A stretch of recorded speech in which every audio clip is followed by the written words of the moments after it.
play.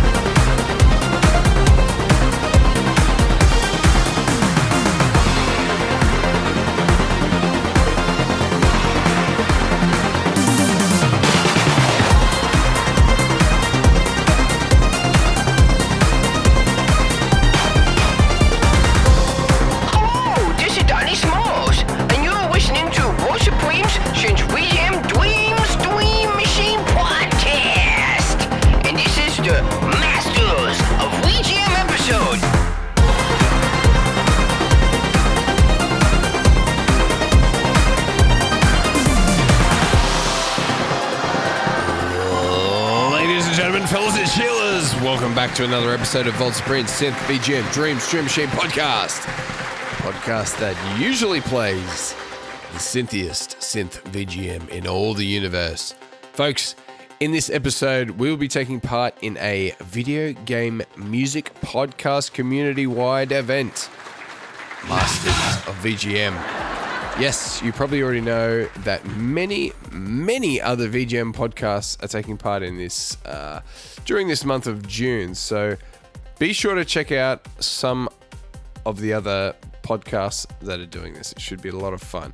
I will leave a link in the descriptions, and it will be a link to the main Masters of VGM Headquarters, so you can find the list of every other podcast that is taking part in this very fun event of quadratic proportions.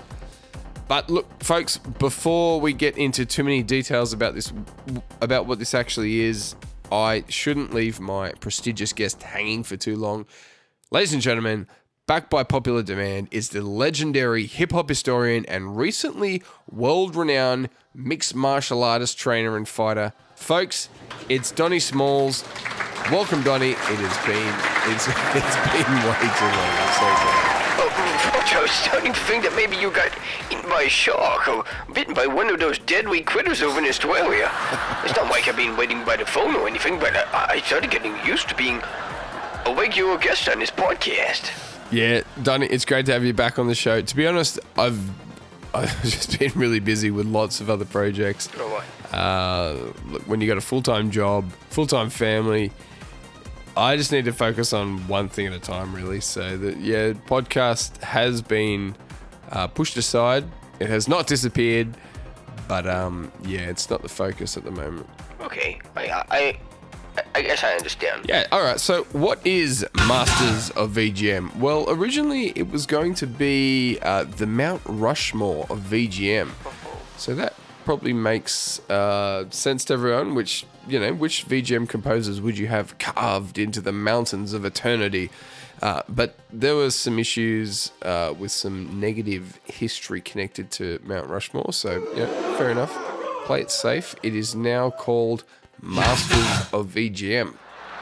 And I'm pretty sure everyone is sticking to their top 4 composers still. Now, how people are choosing their top 4, I don't know. I have been watching the conversations, but still, it's almost an impossible task to, pick top 4 composers. And I think we all honestly know there are no top 4 composers. There's no top composers. Every good composer brings something different and unique to the world of video game music. And the same goes for music in general and lots of other art forms. But, that doesn't stop us from having a little bit of fun and coming up with our own little top 4 anyway. So, take it for what it is. This is just a bit of fun. Let's have some fun. Oh, great. This is pretty easy for me, boys. I may be a little bit obsessive, but I generally like to categorize everything around me into lists. So I have my top Kung Fu masters list, my top hip-hop rappers list, my top gangster rappers list, my top MMA fighters list, my top hardcore rappers list, my top Brooklyn drill rappers list, my top Tudor cans for Trevor that he really likes list, my boom bap whist. And, Yep. Okay, Donnie. I was just hoping to have you on the show just to share some thoughts on the artists that I've chosen for the subject. Oh, okay, so you're bringing me on this show after like 4 years, after all I've done for you, and you're not even letting me take part in this historic event? No, look, not at all, Donnie.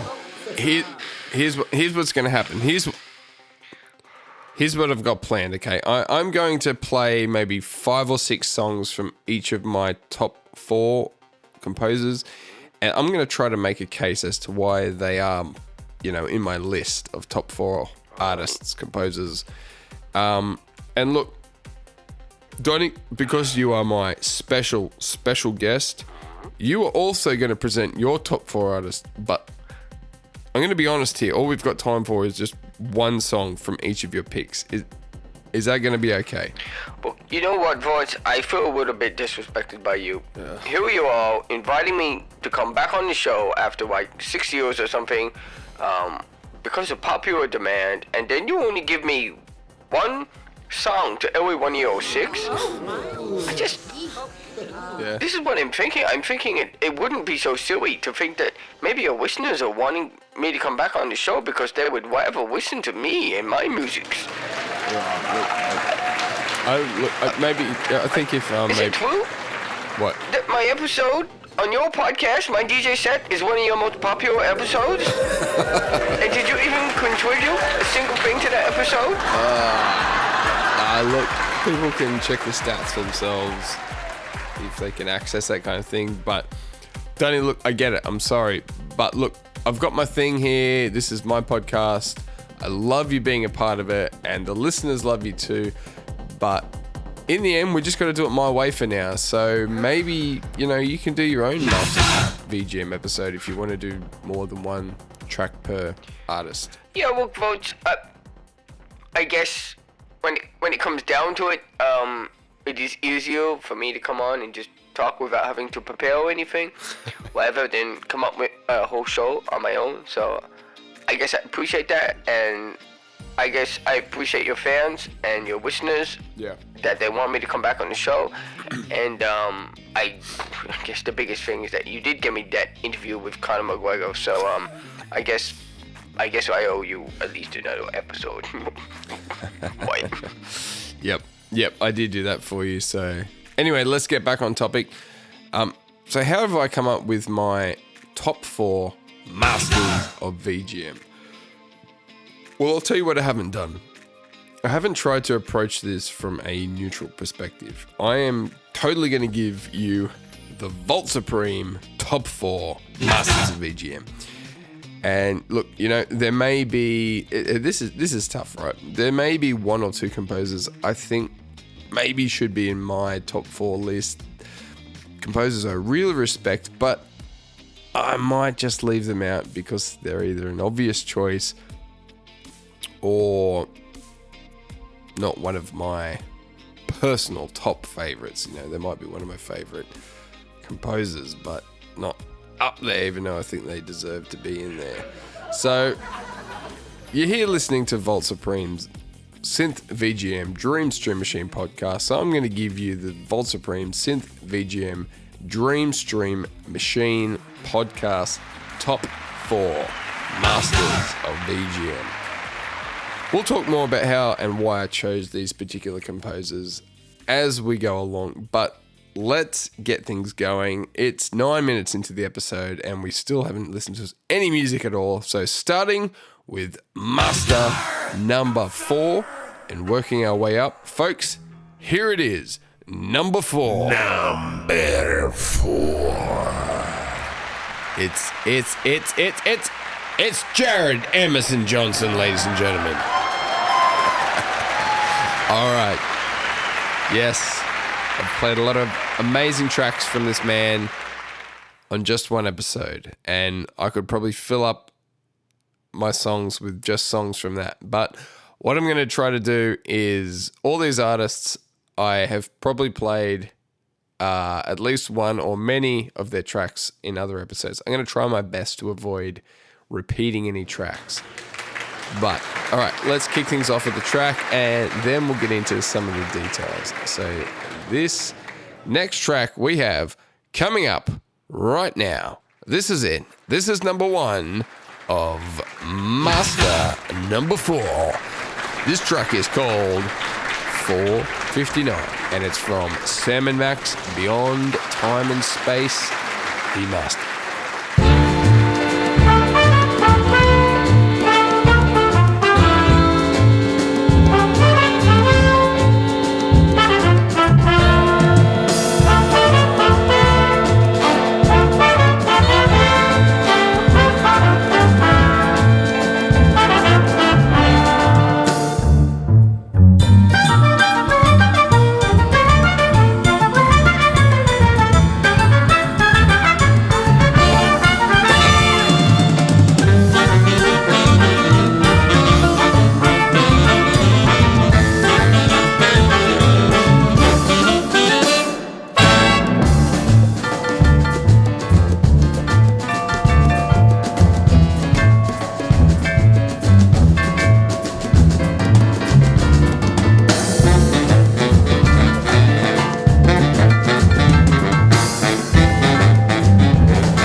Man, I love that. I honestly can't believe how good Jared Emerson Johnson's Sam and Max soundtracks are. So unique. I know.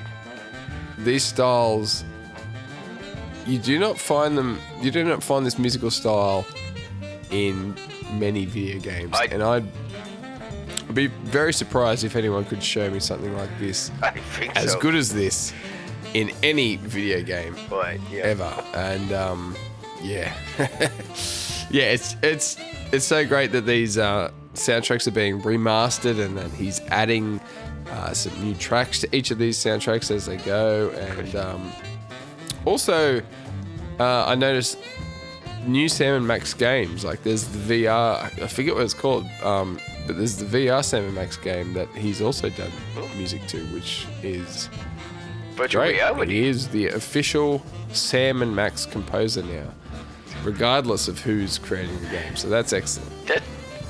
That's great, Voltz. I just have to say, crispy cheddar crab cakes, Voltz. My heart just skipped a beat listening to that. It would actually reminds me of some of the dive bars I used to frequent as a young delinquent.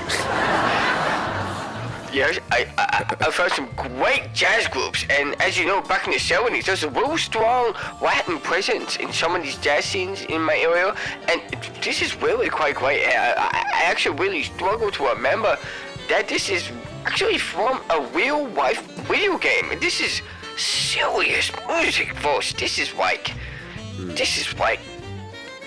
real music. This is not video game music. This is real music, folks.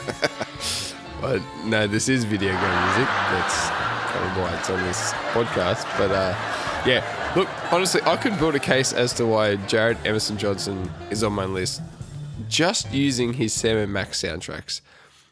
But for all these artists, I really want to show what they're capable of, across multiple years, across multiple projects.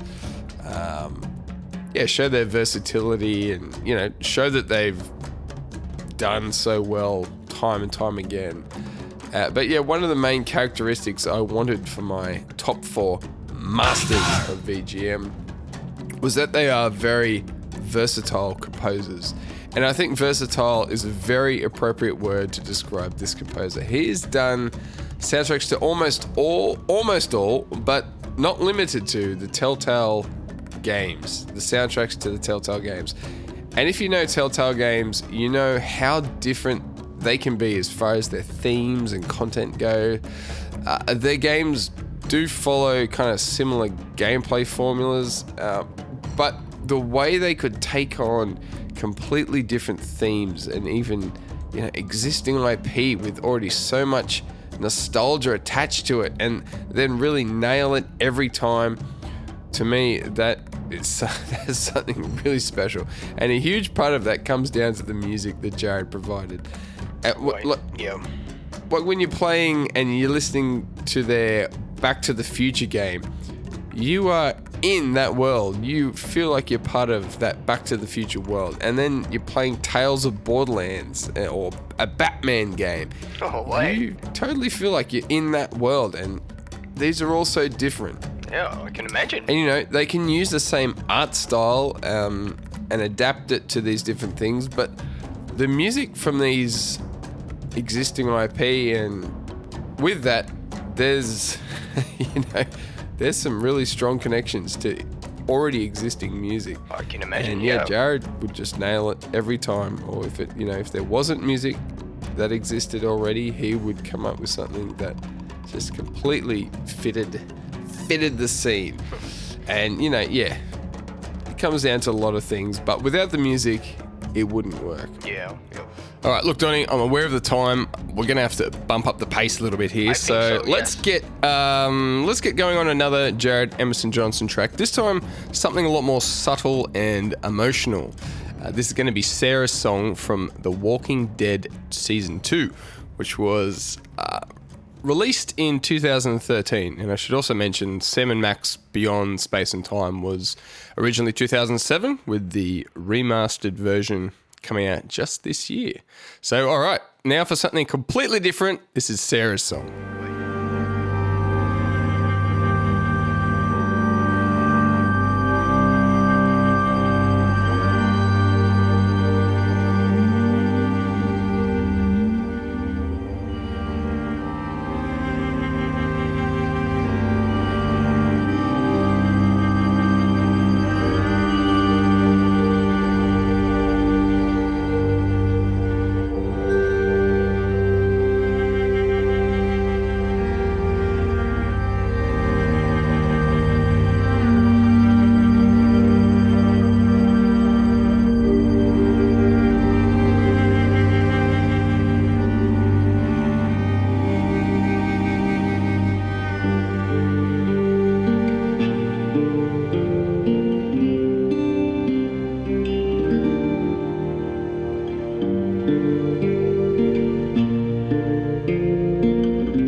Oh, that was a very serious shift in emotions, Voltz.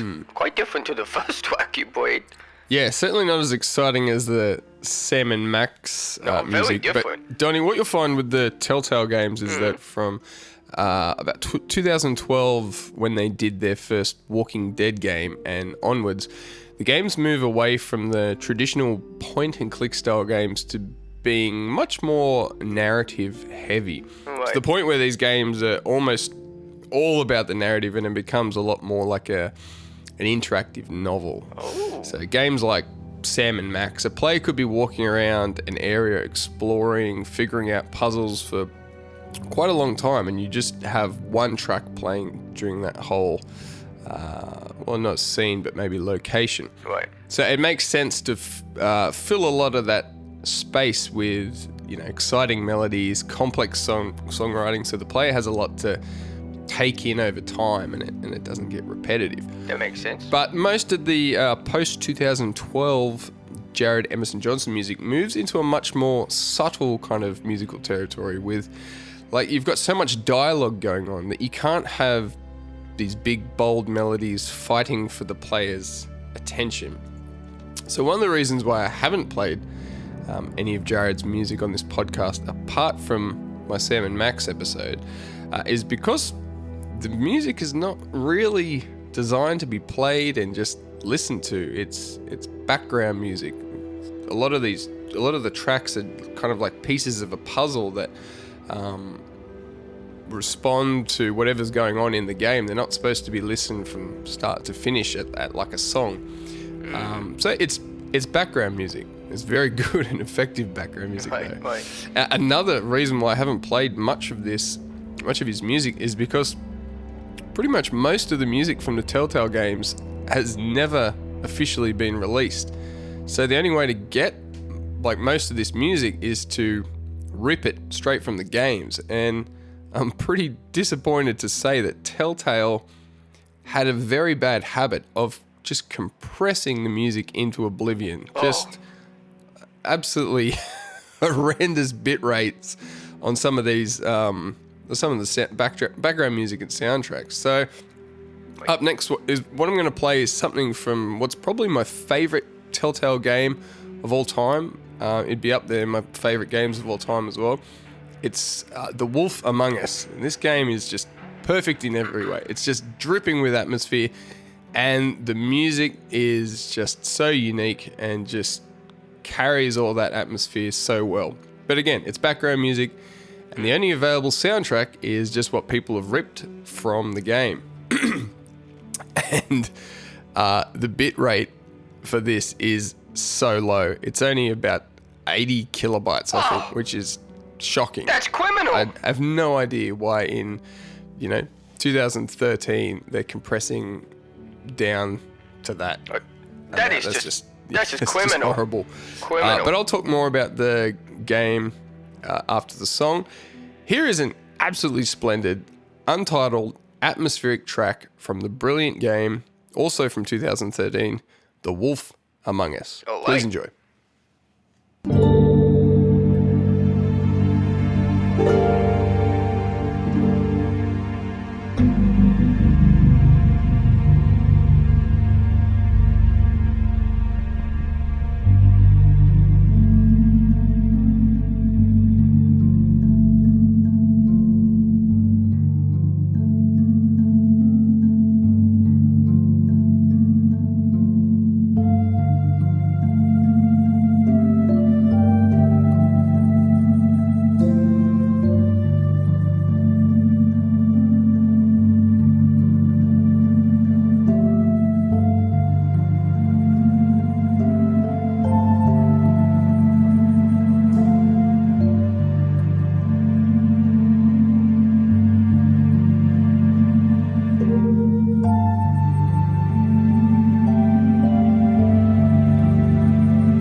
reminds me of some old classic film music, like maybe some Bernard Herrmann or something like that. Yeah, it's this really interesting mix of kind of old mystery film music. You've got these retro 80s synth stuff in there, and then the whole kind of fantasy genre all kind of mixed together to create this really unique soundtrack and sound. Apparently they spent a lot of time really working on figuring out what this soundtrack would sound like, and yeah, I think it really paid off. The music just captures all the moods so well throughout this game. It really is quite amazing. It's subtle music, but it's done really well. I just wish we could hear it at a higher quality. It's a shame. But 8 kilobytes per second is absolutely criminal weight. I'd expect better bit weights from a Tamagotchi, to be serious. Yeah, you're not far off. Look, I'll play some more of the soundtrack just in the background, just so people get a bit of an idea. I'll play some of the quieter music anyway. So yeah, it's sad with the quality so low. You do lose a lot from the music. But I was actually going to do a whole episode on both The Wolf Among Us and Tales from Borderlands, but I got really turned off by the low quality rips, just being all there is available. Jared has released a handful of his Tales from Borderland tracks, as well as some other stuff on SoundCloud, which is a much higher quality, but it's a limited selection. And look, I've mentioned this before, but I'll say it again. One of the main reasons I've chosen Jared to be in my top 4 masters of VGM is because of his ability to tackle such a vast array of different musical styles, which includes coming up with his own kind of styles for games like this, The Wolf Among Us, and then also having to work with existing IP that already has such a strong musical history that everyone knows about and connects to. So yeah, a big responsibility to, do a Batman movie a Batman game or a Jurassic Park game where all these have such iconic soundtracks in the past. So yeah, he does a really good job. Let me just read all the soundtracks that Jared has done. I'll try to do it nice and clearly, and then I'll speed it up during editing. Sorry, Donnie. You'll just have to bear with me for a moment here. All right, let's go. This is just straight from Wikipedia. We're starting in 2004. The Bard's Tale, and he actually worked with all the LucasArts composers on that, and apparently it was a lot of fun. So we've got The Bard's Tale, Bone, Out of Boneville, America's Army Rise of a Soldier, Bone, The Great Cow Race, Sam and Max Save the World, Alien Syndrome, Sam and Max Beyond Time and Space, Strong Bad's Cool Game for Attractive People, Wallace and Gromit's Grand Adventures, Sam and Max The Devil's Playhouse, Nelson Tether's Puzzle Agent, Poker Night at the Inventory, Back to the Future, The Game, Puzzle Agent 2, Jurassic Park, The Game, Double Fine Happy Action Theatre, The Walking Dead, The Game, Poker Night 2, The Wolf Among Us, The Walking Dead Season 2, Tales from Borderlands, Game of Thrones, The Walking Dead Michonne, Batman, The Telltale Series, The Walking Dead A New Frontier, Batman The Enemy Within, Guardians of the Galaxy, The Telltale Series, The Walking Dead The Final Season, Nick Bounty and the Dame with the Blue Chewed Shoe, Sam and Max Save the World Remastered, Sam and Max This Time It's Virtual, I Expect You to Die Too, The Spy and The Lair, Sam and Max Beyond Time and Space Remastered, and coming next year, The Wolf Among Us 2, which I'm very, very excited for. So a lot of really big names as far as, franchises and stuff in there. So he's done quite a lot. Oh, you're telling me? My goodness, that is quite a list. Yeah. All right, so let's jump into one of these big franchise titles. Let's go to 2017's Batman The Enemy Within. Look, it's another game rip, but a bit higher quality. And now, before we play this song, check this out. In 2017, he's working simultaneously on Batman The Enemy Within, The Walking Dead A New Frontier, and Guardians of the Galaxy. Literally all at once at the same time. I should also mention, he's a sound designer, he's also a voice director and a voice actor. So, this is a very talented and very busy man. He's won awards for his work, and yeah. But anyway, let's get to the main theme from Batman The Enemy Within. Enjoy.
Excellent stuff. That is quite epic. I haven't played this game, so I'm looking forward to getting it and giving it a go. I've just recently have heard some very good things about both the game and the soundtrack, so I have decided that I need to go back and give that one a go, seeing as I love pretty much most of the Telltale games very, very much. Yeah, Voltz, that was extremely epic. Just like I think a Batman theme should be. I really love that. I think it's not quite music I would play in my dojo, but, I think if I was, roaming the streets of Brooklyn at night, just looking for some whiff-waff to take care of, I would definitely be playing that in my headset. Yeah, it's great stuff. And, being a synth VGM podcast, got to mention, the little bit of synth that's cleverly mixed in there with the orchestral instruments. He puts quite a bit of synth through all of his soundtracks, even if it just is kind of used as a foundation or just something to add a bit of extra texture to the music. But he's got quite a few synth-heavy soundtracks, entire soundtracks that are primarily synth. But as I've mentioned, I'm very limited to what I can access and stuff that's decent quality. I think some of these orchestral tracks are probably better examples of his talent as well, seeing as we have to summarize this composer in only a handful of songs. Now one of these synth-focused soundtracks is the Tales from the Borderlands. A very cool mix of synth and kind of old American Western style folky sounds, and very much fits perfectly into the styles of the mainline Borderland games. Very cleverly done. It just seems like music that has come out from just another Borderlands game, but obviously adjusted so it's more of a background narrative appropriate set of music, however you want to say it. But I've gone for one of the more higher quality files Jared has provided on his SoundCloud page. It's a little long, but it's very good, and it's a live orchestra Tales from the Borderlands suite, which encapsulates a lot of the main themes of the soundtrack, but obviously arranged for live orchestra. Look, I think after this, we'll move on to our Masters of VGM number 3. And yeah, I don't know. This has been really tough, but I hope I've given you a bit of a taste of the talent of Jared Emerson Johnson and kind of justified why I think he's one of the masters of VGM. Yeah, Voltz, it's been great music. I'm just completely gobsmacked as to how many of these franchises I recognize. I'm very, very impressed. I know we only got to listen to a couple of tracks, but I imagine, based on what you were saying, he did a pretty good job for everything. Yeah, that's true, Donnie, and yeah, it's good to hear. Let's end this segment with Tales from the Borderlands Suite by Jared Emerson Johnson. Again, this is a bit of a long one, but being a suite, it's basically a number of themes mixed into one track. So you'll get a good taste of the entire soundtrack. All right, enjoy.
Great stuff. Very talented composer, Jared Emerson Johnson.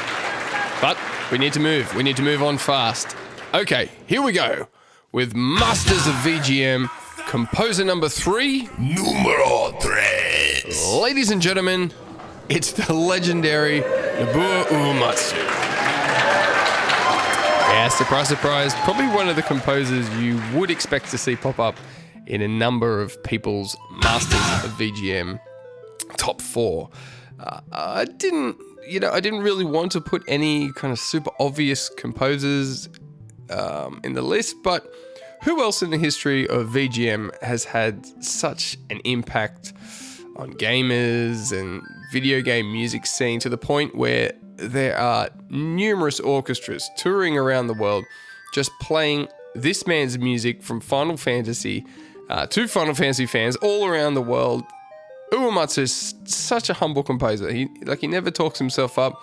He doesn't even read music. And even the music he likes to play in his prog rock band is, in my opinion, it's not very enjoyable to listen to.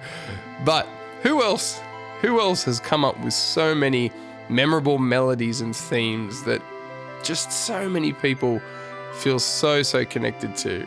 Maybe Koji Kondo, I don't know, but this man deserves a spot just for his work in Final Fantasy alone. Very, very impressive catalogue of music, very consistent all the way through.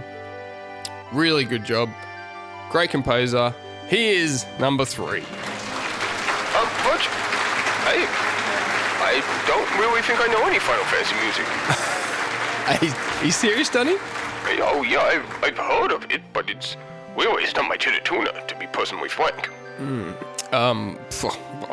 I could be wrong here. This could be the wrong decision. But I honestly think he's quite an obvious pick. And look, everyone already knows about and respects Uematsu, even if they're personally not big fans of the music. So look, we're already, 45 minutes into this episode, and I really do want to go into a bit more depth with the next 2 composers. So I don't think I need to say that much here, and I think maybe just to mix it up a little bit, I thought rather than play songs we've all heard many times, I might play some of my own personal Uematsu remixes I've done.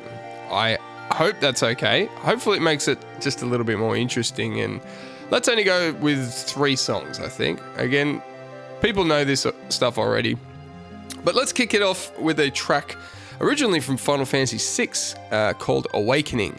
And when I first heard this track at the start of the game, it really pulled me in. I was impressed with this how it's kind of cinematic, atmospheric, and it kind of reminded me of music from classic anime films. Just gave me those vibes, and I was mostly impressed because, it was coming from these Super Nintendo sounds. So anyway, here's my remix of Awakening. It's from my album Synth VGM Remixes Volume 1. But I might start with just a few seconds from the original for those who may not have heard it. All right, hope you enjoy.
So yeah, very strong kind of atmosphere in that song, the original song.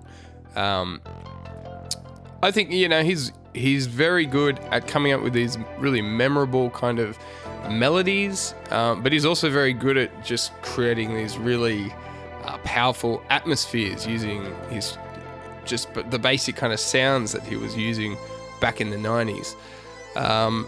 Yeah, very versatile. You know, as you're going from place to place in these Final Fantasy games, the songs are just so different from each other. They all have that Uematsu style to them, but, you know, so many different genres he touches on, and is really, really good. Has a good sense of humor with his music as well. But I think what I want to play next is a song from Final Fantasy VIII. And again, a song I've remixed, so I kind of really have this one really imprinted in my mind. And as I was working on this track, I always enjoyed it, but it really became clear to me how beautifully written this piece of music is. This is just absolutely amazing, I think, and I really liked how the remix turned out. So I hope you enjoy it as well. This is Fisherman's Horizon from Final Fantasy VIII, and again, I'll start off with the original.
Beautiful song.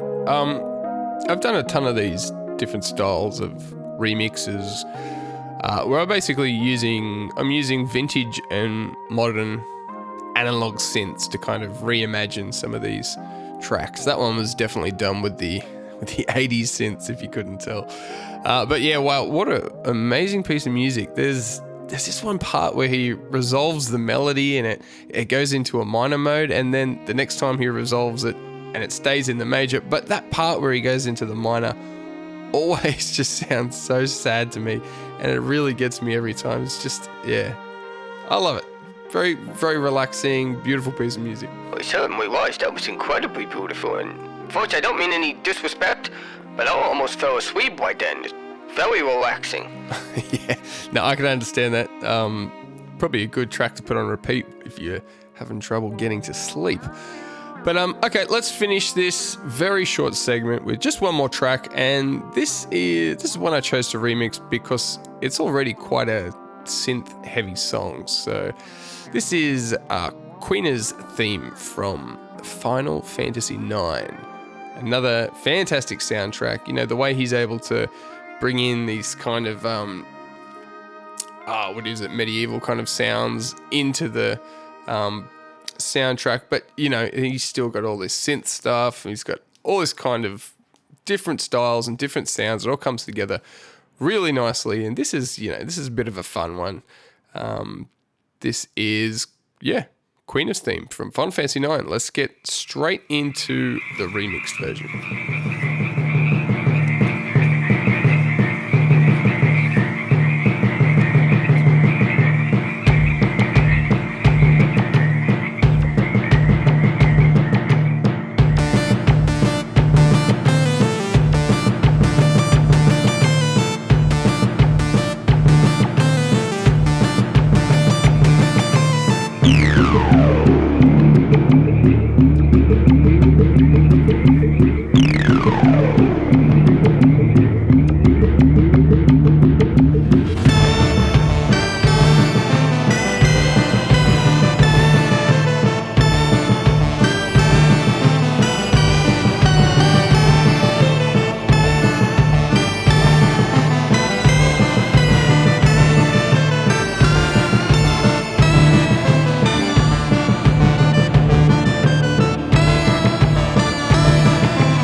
There you go. Fun little song.